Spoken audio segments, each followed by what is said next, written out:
Говьлтан аймгийн үндэсний ус бол ерөөсөө стандартаас магний хэмжээ, кальцийн хэмжээ, нийт хатуулгын хэмжээгээрээ их буюу стандартын шаардлага нийцэхгүй гэсэн дандаа төгөлд гардаг. Тэгээ 2015 оны 1-р сараас эхлээд эрүүл ус орон нутгамжид аж ахуйн тооцоод үйлдвэрийн газрыг энэ үйлдвэрт цэвэршүүлсэн баллонтой цэвэр усыг ашиглаж эхэлсэн. За энэ ус маань манай төгсөлтөөр бол сар тутамд лаборатори шинжилгээнд хамрагддаг. 2015 онд тэгээд эрсдлийн үнэлгээ хийгдээд эрүүл ус аж ахуйн тооцоод үйлдвэрийн газар маань 16 оны төлөв шалгалтанд хамрагдсан. За давтан дээжүүдээр болохоор өмнөх шалгалтанд хамрагдсан лаборатори шинжилгээнд хамрагдсан дүнгээр болохоор химийн үзүүлэлтүүд нь болохоор энэ савлсан цэвэр ус 5,700 стандартын шаардлага нийцсэн гараад нэн судлалын үзүүлэлт нь болохоор стандарт болохоор 20 байх хэрэгтэй байдаг. Нэнгийн тонн, нийт нэнгийн тонн 24 30-тай 34-тэй гэх мэтчлэнгээр нэнгийн үзүүлэлтийн дандаа шаардлага хангахгүй дүнтэй гарсан. Энийг болохоор улсын байцааг шууд давтан дээж аваад эрүүл ус орон нутгамжид газарлал болохоор бас тоотой болсон байгаа.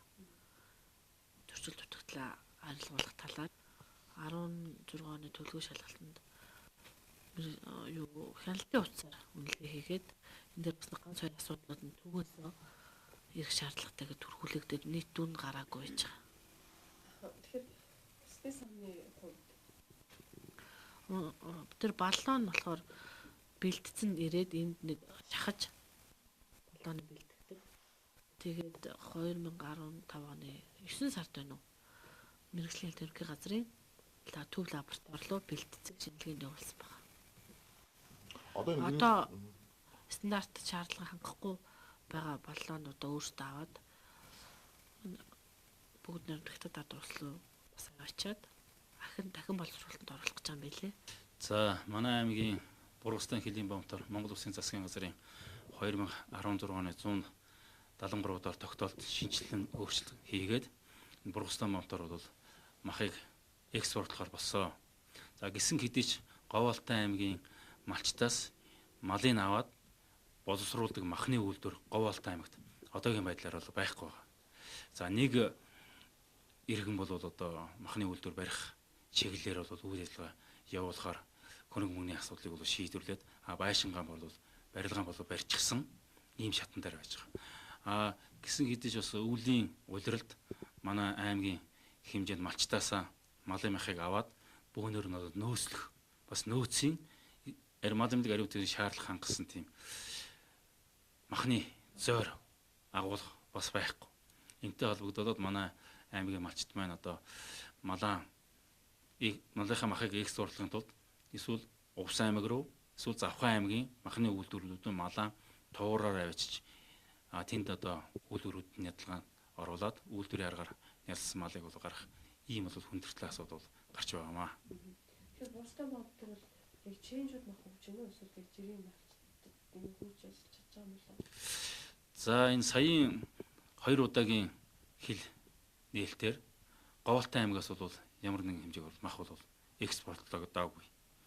Зөвхөн Увс аймгийн махны үйлдвэрт үйлдвэр аргаар нь ядлагдсан малын махыг бол экспортлсон ийм арга хэмжээ авч ажилласан байна.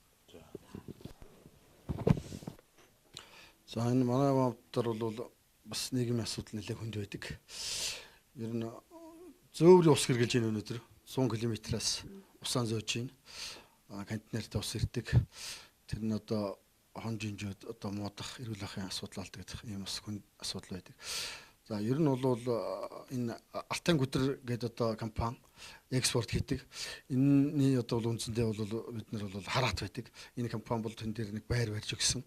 Тэгээд энэ 16 он гараад экспорт цогцсон учраас бид нар одоо нэг байрыг галлах гэрэл тог цахилгааны асуудал бол хүнд байсан. Энэ өвөлдөө бол одоо гэрт одоо үлдсэн. Тэгээд одоо нэг энэ мах гарах болсонтой холбогдуулан засгийн газрын гишүүн гадаад хэргийн сайд профессор тэргүүтэй улсууд ирж одоо энэ хуучин чинь нэг бомтын захиргаа гэж байж байгаа гайл бомтын захиргаа гэж одоо тийм нэртэй болсон шүү дээ. Тэр асуудлыг харин юу яаж энэ төсөвт нэг 300 сая төгрөгийн төлөш шалгаалтны зардал өгсөн гэсэн.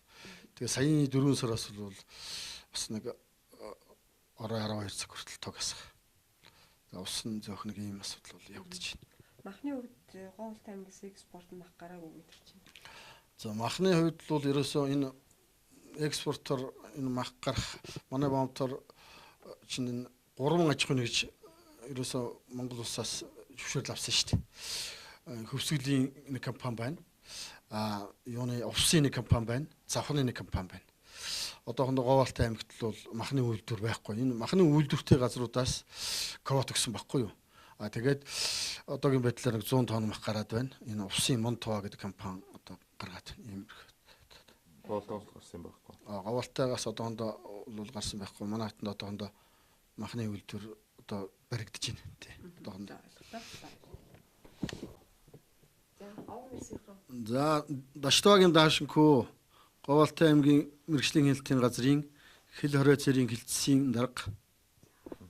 Даашингүй яаж үчтэй байх? Хоёр